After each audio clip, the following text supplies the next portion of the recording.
विनंती करेन की त्यांनी आपले मनोबल व्यक्त करावे. प्लीज शांतता व्हा. प्लीज. सर्वांना सविनय जय भीम. सर्व जीवसृष्टीच्या कल्याणासाठी आपल्या आदर्श धम्म व संघाद्वारे ऐतिहासिक मानव मुक्तीची चळवळ सुरू करणारे तथागत भगवान गौतम बुद्ध आणि ही चळवळ जनमानसात रुजविणारे बोधिसत्व शिवाजी महाराज, बोधिसत्व शाहू महाराज व अन्य सर्व महापुरुष ज्यांच्या त्यागाशिवाय ही क्रांती शक्य झाली नशी असे बोधिसत्व सावित्रीबाई फुले, माता रमाई, माता जिजाऊ व अन्य सर्व महापुरुष, जातीचा प्रश्न मांडणारे बोधिसत्व. सर्वांनी शांत बसावे. जातीचा प्रश्न मांडणारे बोधिसत्व ज्योतिराव फुले व जाती व्यवस्थेला सुरुंग लावून आदर्श जगाच्या मानवमुक्तीची चळवळ सुरू करणारे आधुनिक बुद्ध डॉक्टर बाबासाहेब आंबेडकर या सर्वांना माझे अभिवादन. बाबासाहेबांच्या नंतर हा क्रांतीचा रथ, धम्माचा रथ आपल्यापर्यंत ज्यांनी ज्यांनी वाहून आणले असे ज्ञात व अज्ञात धम्म बांधव आणि आजच्या 68व्या धम्म प्रवर्तन दिन आणि आज आपल्या इथं दीक्षाभूमीचं धम्म दीक्षा दिलेल्यांना सर्वांना खूप खूप शुभेच्छा. आज आपल्याला माहितीच आहे 68वा धम्म प्रवर्तन दिन आपण ऐतिहासिक मानव मुक्तीचा दिन आपण साजरा करत आहोत.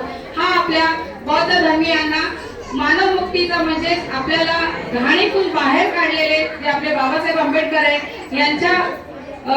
यांनी आपल्याला घाणीतून बाहेर काढलं आणि आपल्याला माणसाने माणसासारखे कसे वागावे, कसे राहावे, त्याचे कसे नियम असतील हे बौद्ध धर्मामध्ये जरी कठीण असले तरी ते पालन केल्यानंतर आपल्याला सोपं वाटतं आणि वेगळा असा धम्म, वेगळे असे अनुयायी आपण सर्वांना मदत करून दुसऱ्यांना त्रास होणार नाही याची आपण पुरेपूर काळजी घेतो. हा एकच असा वेगळा आपला धम्म आहे. इतर धर्मापेक्षा मी धर्माचे नाव घेत नाही. इतर धर्मामध्ये जाती व्यवस्था, सृष्टी आणि माणसाला धम्माने जोडून म्हणजे ईश्वराने आकाश, वायू सगळं बनवलेलं आहे आणि माणसाचा त्याच्यावरती काही अधिकार नाही, माणसासाठी काही ठेवलेलं नाहीये. हे धर्मामध्ये त्यांनी ऑलरेडी रचून ठेवलेलं आहे आणि हे प्रत्येक माणसाला धर्माची त्यांनी, इतर धर्माची त्यांनी भीती दाखवलेली आहे. पण बौद्ध धर्मामध्ये असं नाहीये. प्रज्ञाशील, करुणा, न्याय, समता आणि सर्वात महत्वाचं बाबासाहेबांनी आपल्याला धम्मदीक्षा दिली. त्याचबरोबर त्यांनी आपल्याला 22 प्रतिज्ञा दिली आणि 22 प्रतिज्ञामध्ये सर्वात महत्वाची प्रतिज्ञा आहे ती समानतेची वागणूक. प्रत्येकाने स्त्री पुरुष हे समान आहे आणि समानतेची वागणूक. म्हणूनच आपल्याला सवाल ऐकलं असेल की बाबासाहेबांनी आपल्याला 22 प्रतिज्ञा का दिल्या. त्या फक्त एकदा प्रत्येकाने हिंदीमध्ये, मराठीमध्ये आणि इतर भाषेमध्ये पण आहेत. तर ती प्लीज वाचून घ्या. त्यामुळे आपल्याला आपल्या ज्ञानामध्ये अजून भर पडेल. आपले पूर्वज अज्ञानी होते, त्यांना शिक्षण नव्हतं आणि बाबासाहेब आल्यापासून आपल्याला शिक्षण मिळाले. संविधानामधून महत्वाचं म्हणजे प्रत्येक जाती धर्माच्या स्त्रियांना हे महत्वाचं उच्च स्थान हे आपल्याला बाबासाहेबांनीच घडवून दिलेलं आहे.